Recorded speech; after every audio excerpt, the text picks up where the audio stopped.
There's this really persistent, almost romanticized image in the construction industry. Oh, yeah. The late nights? Right.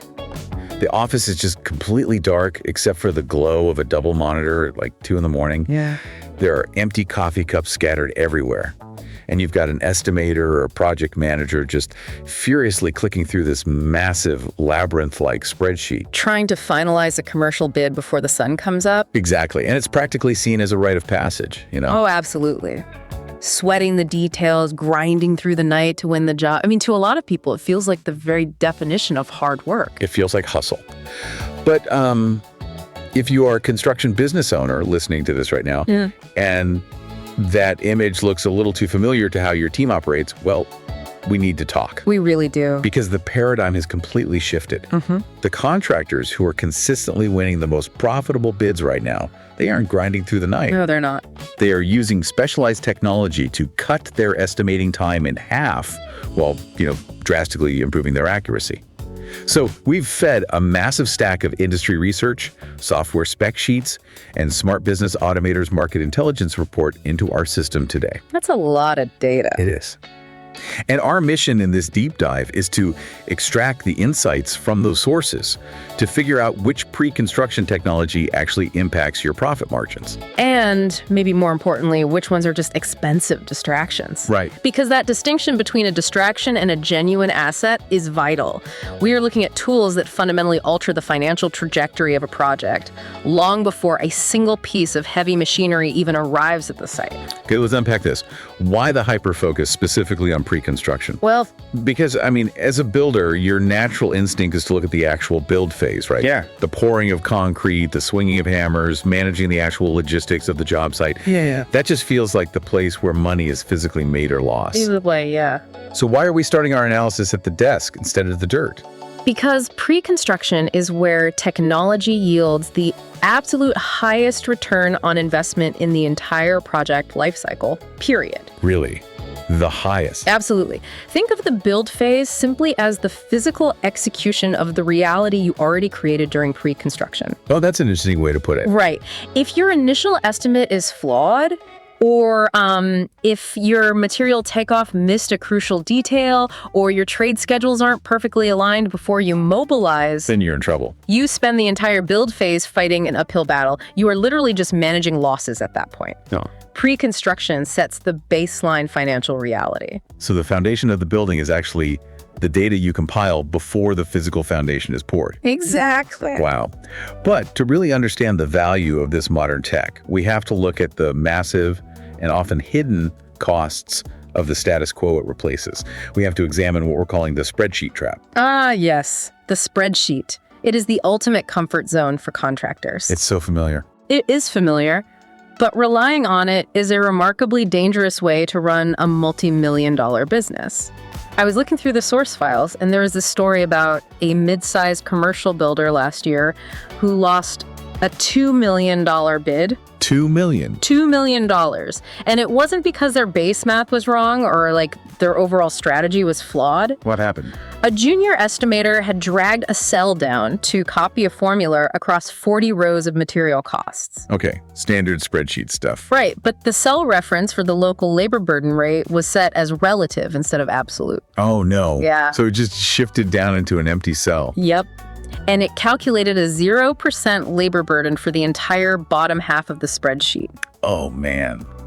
That is brutal. And nobody caught it. They won the bid because they were artificially cheap, and then they just bled money for 8 months. Just because of a dragged cell. Exactly. The hidden costs of spreadsheets aren't just the hours spent building them, it's the sheer fragility of the system. Right. A single broken formula, a misplaced decimal point, or, a cell that didn't drag down correctly, it can wipe out your entire profit margin on a job. And it leads to endless rework, too. Estimators end up spending 80% of their time just doing repetitive math and verifying that the workbook isn't broken. Yes, leaving them almost no time to actually analyze the build strategy.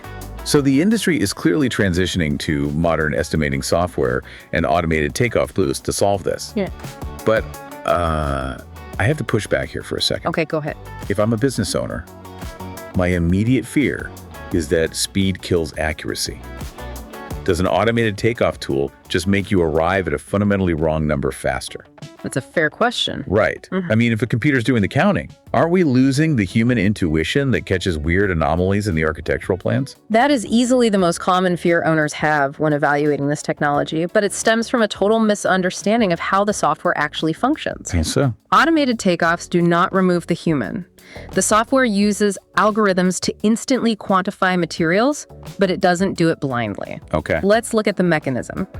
The system doesn't just scan for the word door in the text. It uses computer vision to recognize the specific geometric shape and standard architectural symbols of a door on a 2D PDF. Oh, wow. Yeah, and it cross-references that shape with the document's legend, even if the scan of the blueprint is slightly blurry or skewed. Okay, but algorithms still hallucinate, Yeah. right? Or they misinterpret visual data. Sure, they can. What if the software sees like a weird cluster of lines, misidentifies it as a plumbing fixture that isn't actually there, and adds it to the count? Doesn't the estimator end up submitting a bloated bid and looking foolish in front of the client? Well, that would happen if the software submitted the bid automatically, but that isn't the workflow. Right. Modern takeoff tools feature a highly visual verification interface. When the AI finishes scanning the blueprints, it overlays brightly colored highlights over every single item it counted. Like a heat map almost. Kind of. So all the linear feet of pipe might be highlighted in neon green, all the standard doors in blue. Got it. And the human estimator simply pans across the screen. Human eyes are incredibly adept at spotting visual anomalies. And so it sticks out like a sore thumb. Exactly. If the AI hallucinates a fixture, it will be highlighted in bright red in the middle of an empty hallway. The estimator just clicks it once to delete it. That's amazing. The software handles the tedious counting of 500 standard items, and the human acts as the final strategic auditor. So it is entirely shifting the estimator's job description. They transition from being a manual counter of things to a true risk analyst. Yes. And the results of that shift are staggering. According to Smart Business Automator's Market Intelligence Report, early adopters are cutting their estimating time by 60 to 80% just by leveraging these modern tools. It's massive. It is. That doesn't just mean your team goes home earlier. It means your company can bid on 3 or 4 times as many projects without hiring additional overhead staff. You increase your output without a linear increase in your payroll. Exactly. Because the software handles the raw quantification in minutes, the estimator suddenly has their week back. They can spend their time calling suppliers to lock in better bulk pricing, hunting for value engineering opportunities to present to the client, Right. and strategizing how to actually sequence the job. Okay, but once you win those bids and your estimates are lightning fast, you hit the very next bottleneck. Always a bottleneck. Always. We have to move from the math of the bid to the visual and logistical coordination of the actual human beings doing the work, the design build team. Right. Because an incredibly accurate estimate is useless if the architect, the structural engineer, the estimator, and the project manager are all operating from different versions of the plans. Which happens constantly in the field. Constantly. The architect updates a revision, emails it to a project manager, that email gets buried in a crowded inbox, and suddenly your framing subcontractors are cutting lumber based on an outdated PDF. And that's expensive. Very. That's why modern collaboration platforms are becoming non-negotiable. They create a single source of truth in the cloud. But within that collaboration space, we have to talk about BIM building information modeling. Yeah, we do. Now, if you are listening to this, you already know what BIM is. You've likely been pitched 3D modeling 100 times at industry conferences. But the source material highlights a massive misconception about how it should be applied. Yes. The market often pushes this narrative that every contractor must have full 3D clash detection for every single job to stay competitive. Right. And here's where it gets really interesting. Okay. To me, using heavy-duty level development 500 BIM on a simple 10,000 square foot tilt-up warehouse is like buying a massive 18-wheel semi-truck just to do your Sunday grocery run. That is a perfect way to put it. I mean, it's an incredibly powerful machine, but it's entirely the wrong tool for the job. And the fuel and maintenance are going to cost you a fortune. If we connect this to the bigger picture, your analogy perfectly illustrates the concept of right-sizing technology. Right sizing. I like that. The goal is to match the tool to the complexity of the project and the scale of your company. BIM adds massive, undeniable value on complex projects. Hospitals, high-rises, intricate industrial facilities. Where there's a lot of overlapping systems. Exactly. In those dense environments, running a 3D digital dress rehearsal is mandatory. Finding out that a massive HVAC duct intersects directly with a load-bearing steel beam during pre-construction. That saves hundreds of thousands of dollars and weeks of schedule delays. But for the simpler, highly repeatable jobs. For those, the cost of paying a VDC manager to develop and maintain that intense 3D model might actually eat up the entire profit margin you were hoping to save. Wow. On a standard tilt-up warehouse, a robust 2D collaboration platform that syncs plan revisions to everyone's iPad instantly, that is plenty. You have to evaluate the financial return of the tool against the reality of the work your crews actually perform. That makes a lot of sense. But regardless of whether you are using 2D plans or 3D models, team collaboration generates a mountain of data. An avalanche. Yeah. You've got plans, specification books, requests for information, submittals, emails, meeting minutes. How does a construction company process this without their project managers just completely drowning in paperwork? Well, the answer lies in practical applied artificial intelligence. Okay, I have to jump in here. Because AI is the buzziest marketing term in the history of business right now. It really is. Every software vendor on earth has slapped an AI-powered sticker on their website. Yep. As a business owner, how do you separate the actual reality of what AI can do in the pre-construction space from the shiny marketing hype? Yeah. I mean, I don't need a chatbot to write me a poem about a backhoe. I need to protect my schedule. Exactly. Filtering out the hype is essential. Forget the generative AI novelties you see on social media. Okay. In construction, we are looking at highly specialized AI designed for document intelligence and smart search. What does that actually look like? Yeah. Let's look at how natural language processing actually extracts data. Imagine you have a 1,000-page specification book for a new commercial build. Historically, an estimator would spend days manually reading through it, trying to highlight the specific requirements for their trade. And missing things in the process. Inevitably, let's say the architectural drawings show a standard hollow metal door for a specific corridor, but buried on page 412 of the spec book, under a dense hardware requirement section, it dictates that this specific door requires a 90-minute fire rating with specialized delayed egress hardware. Good luck finding that. Right. A human scanning documents at 4 in the afternoon on a Friday easily misses that. Oh, for sure. The AI doesn't. You can type into a search bar, what are the specific hardware requirements for corridor doors on the second floor? The AI understands the context of your question, instantly cross-references the floor plans with the text of the spec book, and pulls up that exact clause on page 412. That is incredible. It stops you from searching through nested folders for 3 hours. That alone transforms time management. But what about compliance and the endless administrative drag of RFIs? Well, AI moves from being a passive search engine to an active compliance assistant.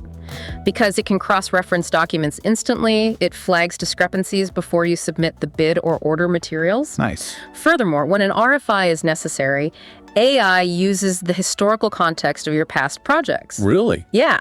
It looks at how your team successfully answered similar structural queries 2 years ago, analyzes the current project's documentation, and generates a draft response. But it doesn't just fire it off. No, it doesn't send it automatically to the architect. That would be reckless.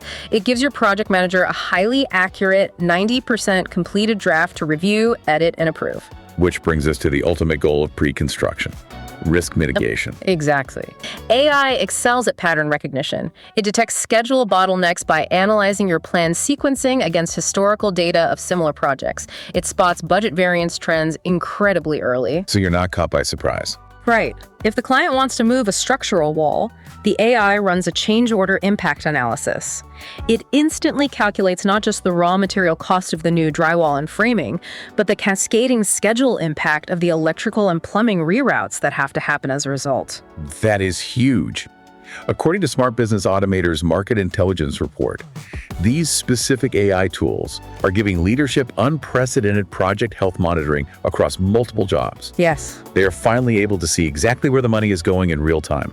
I mean, trying to manage project risk with traditional month-end closeout reports is like trying to frame a house using a photograph of the foundation instead of the actual blueprints. That's a great point. You're reacting to what was rather than actively building what is. So what does this all mean for your team? It means project managers can finally scale. Yeah, they can. A single manager can handle 3 or 4 complex projects simultaneously without being completely buried by administrative tasks. The software handles the automated daily logs, the meeting summaries, the data sorting. It frees the human up to do uniquely human work. Buying the software, however, is not the finish line. Right. It's barely the starting line. That brings us to the harsh reality of implementation. It is incredibly clear from the sources that these tools' automated takeoffs, document intelligence, predictive risk analysis, they are powerful. Very powerful. Yet, we've all seen a contractor drop 50 grand on a new software suite only for the field team to completely abandon it 6 months later and quietly go right back to their spreadsheet. Oh, it happens all the time. Why do these investments so often fail on the ground, and how can you avoid that trap? Construction technology almost never fails because the code is bad.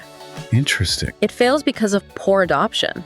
It fails because it was purchased in a boardroom by executives who haven't swung a hammer or run a job site in 10 years. And then it was forced onto a field team without any consideration for their actual day-to-day workflow. So how do you evaluate these tools before writing the check to ensure they actually get used?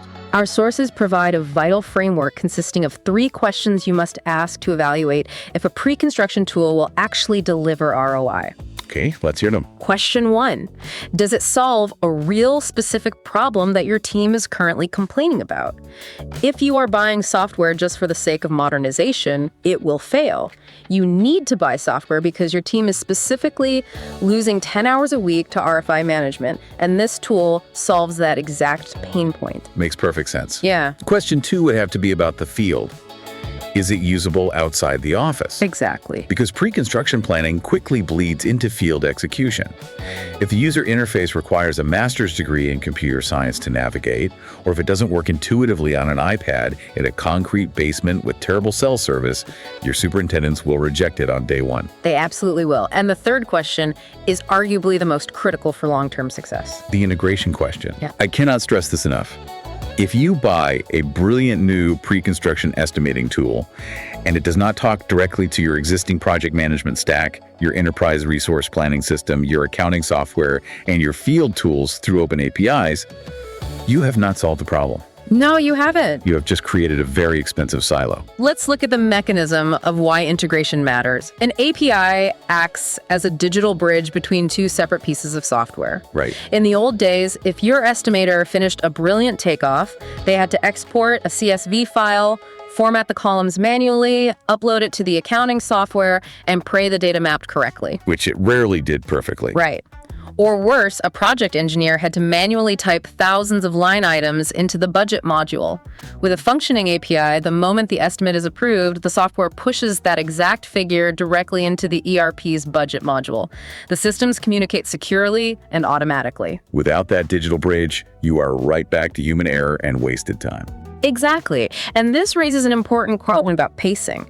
Even if you purchase a tool that solves a specific pain point, has a great mobile interface, and features perfect API integration, you cannot just drop it on your team's desk on a Monday morning and expect miracles. You can't just flip a switch. No. You must build a phased technology adoption plan. What does a phased rollout actually look like in practice for a construction firm? It means you intentionally do not turn on every feature at once. Oh, interesting. You start by migrating just one isolated workflow. Maybe you begin with just the smart document search feature. You utilize custom AI workflows to route documents and trigger alerts step by step for a single project team. Oh, so pilot program. Yes. You let that team get comfortable with the interface. You let them physically experience the time savings of finding a spec in 10 seconds instead of 3 hours. And once they see the value. Once they trust the system, they will actively ask for the next feature. If you overwhelm your entire company with a massive systemic change all at once, their natural psychological defense mechanism will be to retreat to what they know. The spreadsheet. Exactly, the spreadsheet. It's about building trust with the machine, one small victory at a time. Slow is smooth, and smooth is fast when it comes to technology implementation. Absolutely. Pull all of this together. The mission today was to figure out what actually impacts profit in pre-construction based on our stack of sources.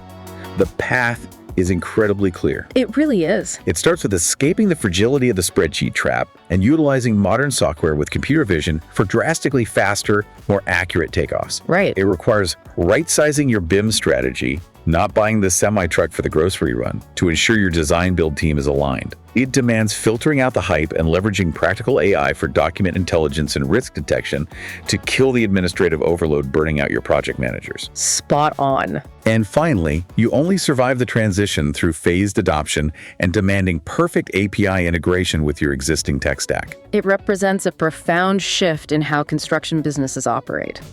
The tools are no longer just passive digital filing cabinets recording what happened. They are active assistants predicting what will happen and helping you navigate the risk. Which leads to a really interesting realization for you to mull over. As artificial intelligence and automation continue to evolve, they're going to take over the heavy lifting of estimating, document sorting, and compliance checking. That's inevitable. The software is simply going to process data better than humans ever could. Therefore, the true differentiating skill for a highly profitable construction company in the next 5 years won't be data processing. No, it won't. The true differentiator will be human relationship building and strategic problem solving. The contractors who dominate the market will be the ones who use the massive amount of time saved by AI to build deeper trust with their clients, negotiate more effectively with their suppliers, and creatively solve the physical, real-world challenges on the site. Are you preparing your team for that shift? The technology buys you time. What you choose to do with that time dictates the future of your business. So true. Before we wrap up, we have a quick favor to ask. If this deep dive brought you value today, please subscribe to the show on your preferred platform. And leave a rating and a review. It really helps other contractors and business owners discover these insights. You share this deep dive with your colleagues, your project managers, or anyone on your team who is still staring at a spreadsheet at 2 a.m. And be sure to visit smartbusinessautomator.com to explore how these tools and strategies can specifically fit into your operations. Getting the right framework in place changes the entire trajectory of a build. Because when you finally get the right pre-construction tech humming perfectly in the background, you never have to panic over a broken spreadsheet formula again. You could just build.